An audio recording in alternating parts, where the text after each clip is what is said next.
ভাবা যায় মাত্র 50 টাকায় কোরিয়ান রামেনের ভাইব পাবেন বাংলাদেশে বসেই। একটা সময় রামেন খাওয়া মানেই হলো রেস্টুরেন্টে 1000 থেকে 500 টাকা গোনা, আর বাসায় যদি খাইতে যেতেন তাহলে কোরিয়ান রামেনগুলোর প্রাইস ছিল 200 থেকে 300 টাকা। মাত্র 50 টাকা খরচ করে বাসায় বসেই কোরিয়ান রামেন তৈরি করে ফেললাম। ফ্লেভার এবং স্বাদের দিক থেকে কিন্তু কোনো অংশে অথেন্টিক কোরিয়ান রামেনের চাইতে কম না।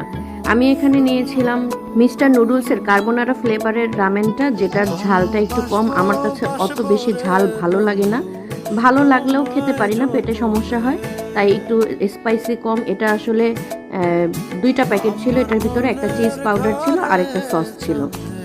আমি একেবারেই সিম্পল তৈরি করেছি। এখানে জাস্ট গরম পানি দিয়ে রামেনটাকে সেদ্ধ করে নিয়েছি, তারপর সসটা এবং চিজ পাউডারটা দিয়ে সামান্য কিছু চিকেন অ্যাড করে দিয়েছি, আর সাথে ডেকোরেশনের জন্য সেদ্ধ ডিম এবং একটা করে চিকেন ফ্রাই নিয়ে নিয়েছি।